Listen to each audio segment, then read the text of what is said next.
प्रविशन्ति ये सम्भूतिमुपासते ततो भूयैव ते तमो यौ सम्भूत्यामृता अन्यदेवाहुरसम्भवात् अन्यदाहुरसम्भवात् इति शुश्रुमधीराणाम् एनस्तद्विचक्षिरे सम्भूतिञ्च विनाशञ्च यस्तद्वेदो भयं सः विनाशेन मृत्युं तीर्त्वा सम्भूत्यामृतमश्नुते सम्भूत्यामृतमश्नुते।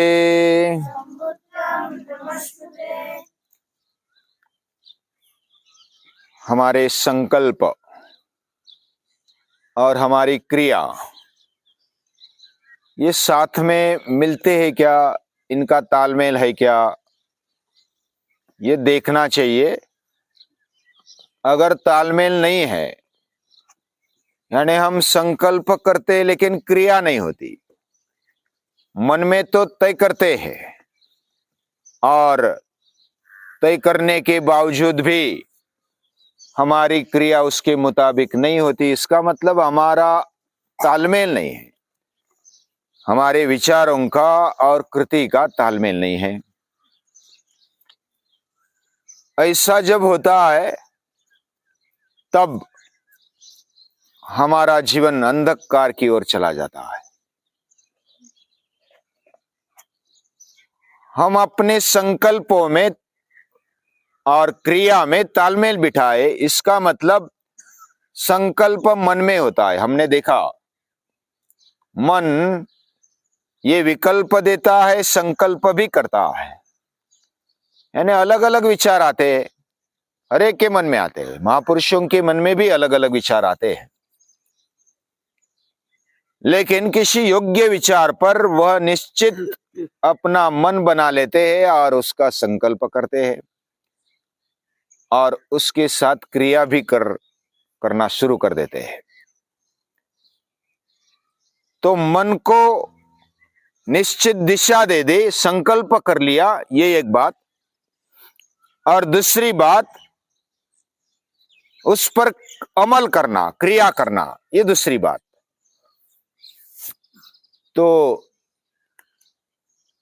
हमारे इंद्रिय और शरीर मन का सुनता है। मन ने इंद्रिय और शरीर का सुनना चाहिए या जो इंद्रिय है उसने मन का सुनना चाहिए, या तो मन ने उसका सुनना चाहिए? क्या लगता है आपको?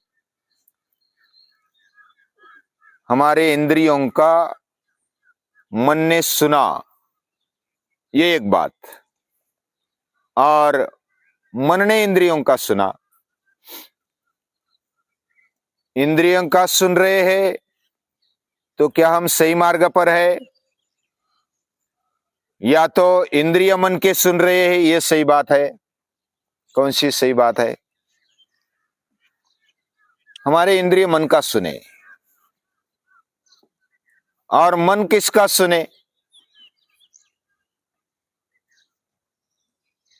मन भी किसी का सुनता है ना, किसका सुने? वो बुद्धि का सुने। और बुद्धि किसका सुने?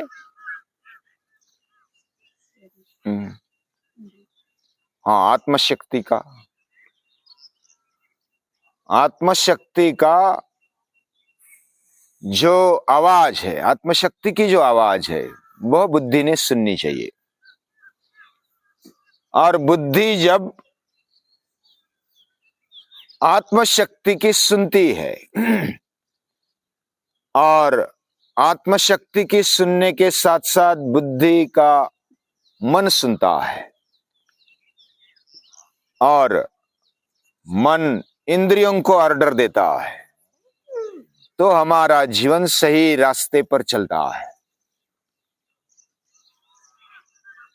यानी ऐसा सीक्वेंस होना चाहिए। क्या हम इंद्रियों का सुनते हैं?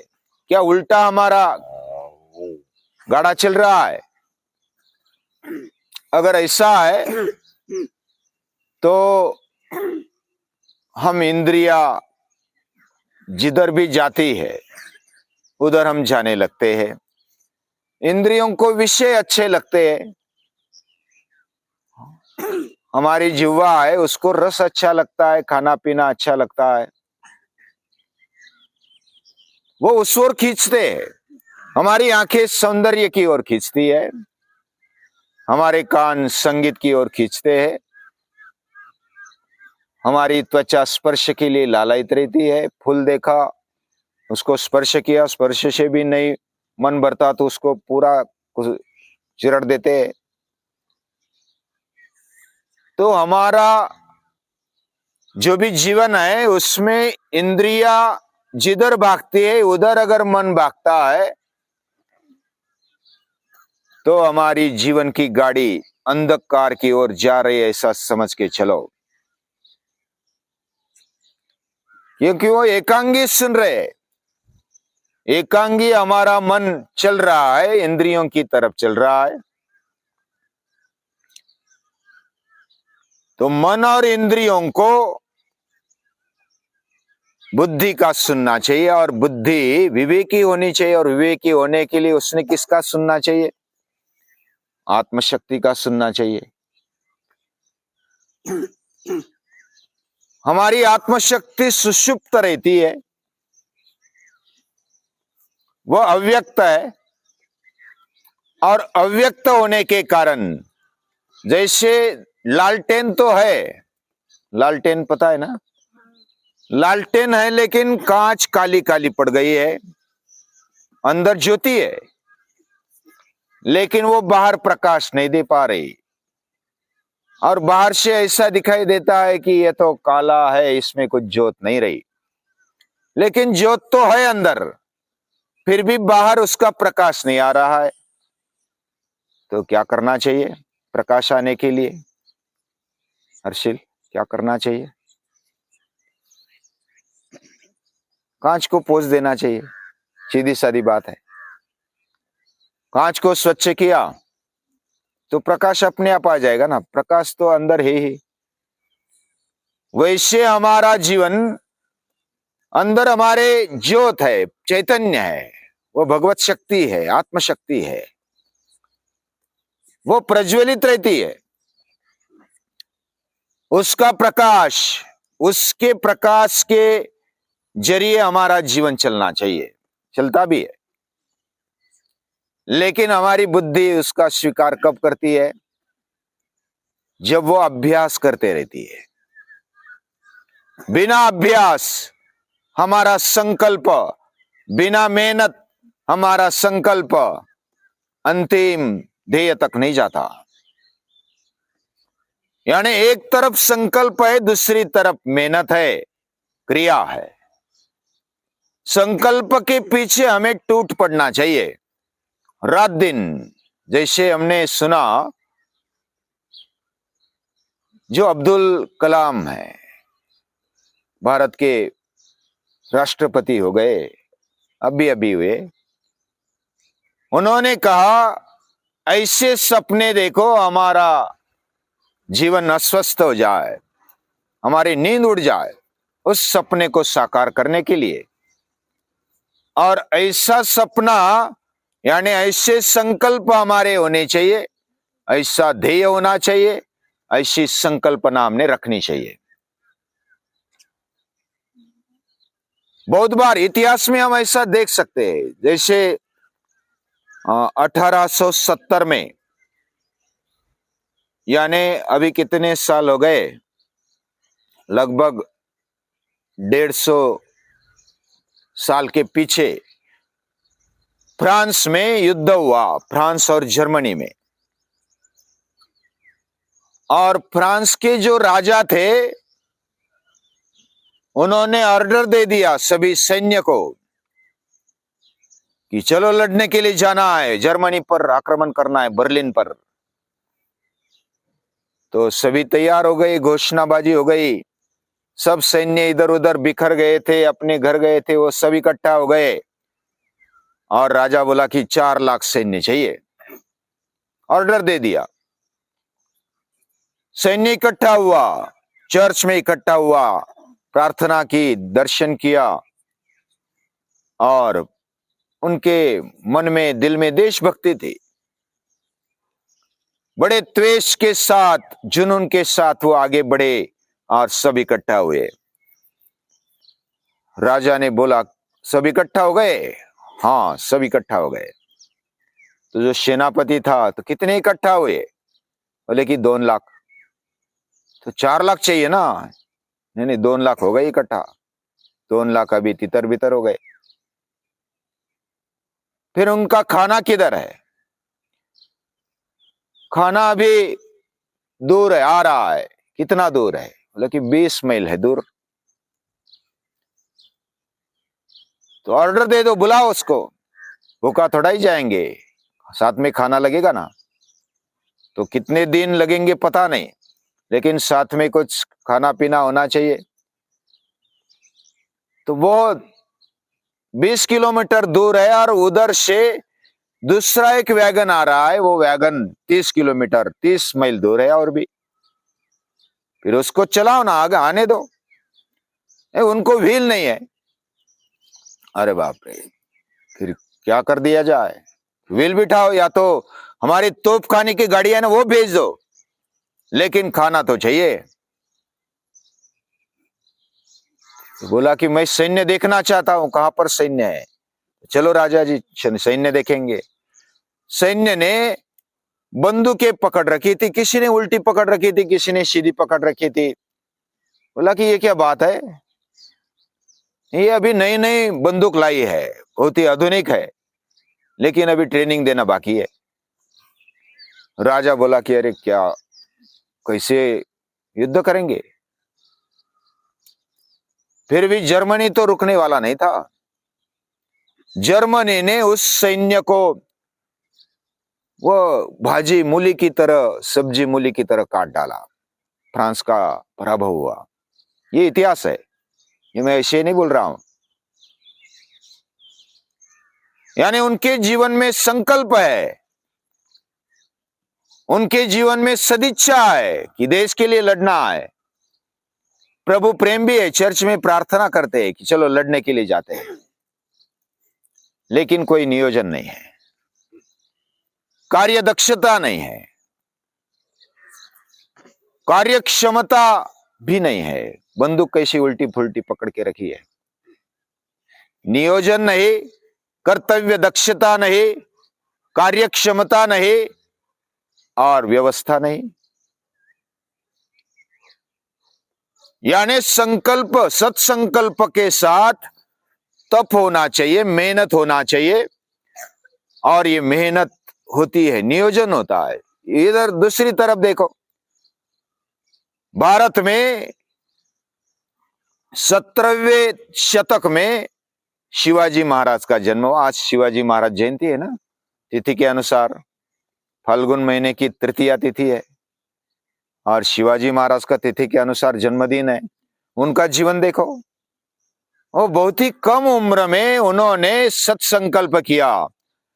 ये स्वराज्य होना चाहिए, ये श्री की इच्छा है, भगवान की, जगदम्बा की इच्छा है, उसके लिए हमें कटिबद्ध होना है। शपथ ले ली। शपथ केवल संकल्प नहीं किया, सत्संकल्प, सत्य संकल्प का दाता नारायण, ऐसा बोला जाता है। संकल्प होना चाहिए, उसका कुछ नियोजन होना चाहिए, कर्तव्य दक्षता होनी चाहिए, कर्तव्य क्षमता भी होनी चाहिए, कार्यक्षमता भी होनी चाहिए। उसके साथ साथ व्यवस्था क्या है ये भी देखना चाहिए। अंत प्रेरणा है, सदहेतु है, लेकिन क्रिया नहीं है। वो भी नहीं चलेगा। क्रिया है लेकिन सत्संकल्प नहीं है। शिवाजी महाराज ने एक एक मुहिम को बहुत ही बारीकी से अभ्यास करके उसको निभाया है। छोटी संख्या होने पर भी बहुत ही मुठ में आए उतने मावळे शुरुआत में होने पर भी बहुत ही बढ़िया पराक्रम किया है। इसलिए छोटा राज्य होने पर भी शिवाजी द ग्रेट माना जाता है ही। उनके जीवन से हम क्या सीखे?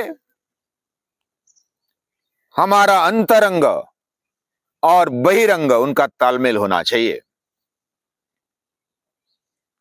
बहिरंग का प्रभाव कितना होता है?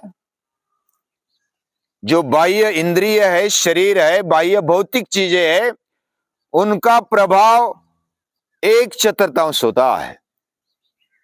यानी 4 हिस्से है, उसमें से 1 हिस्सा उसका प्रभाव होता है। और जो अंतरंग है उसका प्रभाव 3/4 होता है। इतना प्रभाव होता है अंतरंग का। यानी मिट्टी जैसे जो मूर्तियां थी, पुतले थे, लोग कीचड़ जैसे या तो कीचड़ के गोले जैसे जी रहे थे। शालिवाहन ने उनमें प्राण भरे, मिट्टी के गोले में प्राण भरे, ऐसी कथा है। शिवाजी महाराज ने सामान्य लोगों में प्राण भरे। मावळे तो जंगल में रहते थे, पहाड़ियों में रहते थे, खाइयों में रहते थे, उनमें प्राण भर दिए और स्वराज्य खड़ा किया।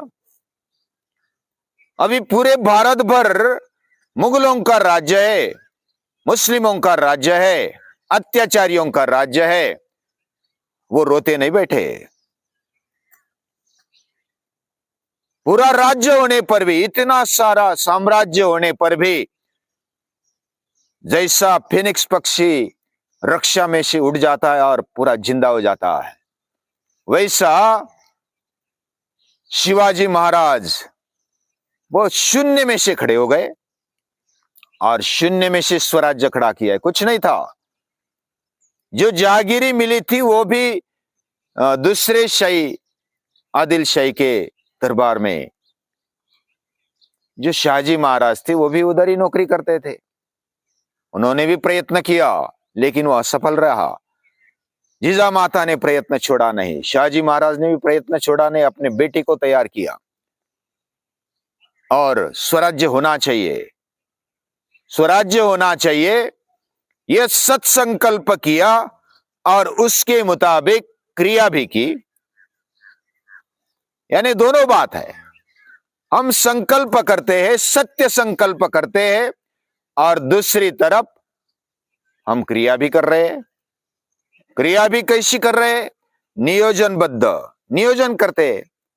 नियोजन के अनुसार कार्य दक्ष भी है और कार्य क्षमता भी है। दक्षता होना और क्षमता होना यह अलग बात है। दक्ष है लेकिन क्षमता नहीं है, हमारे में ताकत नहीं है, तो क्या करेंगे? और उसके साथ साथ बाकी व्यवस्था भी चाहिए। क्या क्या बात बताई? नियोजन चाहिए, कार्य क्षमता चाहिए, कार्य दक्षता चाहिए और व्यवस्था चाहिए। ये व्यवस्था, ये सब होता है तब सत्संकल्प अंतिम ध्येय तक पहुंचता है। और शिवाजी महाराज ने वो करके दिखाया। अब ये करते समय सत्संकल्प है, क्रिया है, ये सब होने के बावजूद भी अगर संकट आए, डरते हैं, तो ये भी नहीं चलेगा। संकट का सामना वो करते हैं। क्या क्या संकट आते हैं? ये जब संकल्प अच्छे काम करेंगे तो संकट नहीं आएंगे, ऐसा नहीं है, उल्टे ज्यादा संकट आते हैं, सभी ओर से लोग टूट पड़ते हैं। तो उस संकल्प को पूरा करने के लिए धैर्य चाहिए, संयम चाहिए, शक्ति चाहिए, व्यवस्था चाहिए, नियोजन चाहिए और जगदम्बा का साथ चाहिए संकटों का सामना करने के लिए। ऐसे क्या संकट आते हैं वो आगे देखेंगे। तब तक के लिए सभी को नमस्कार, प्रणाम।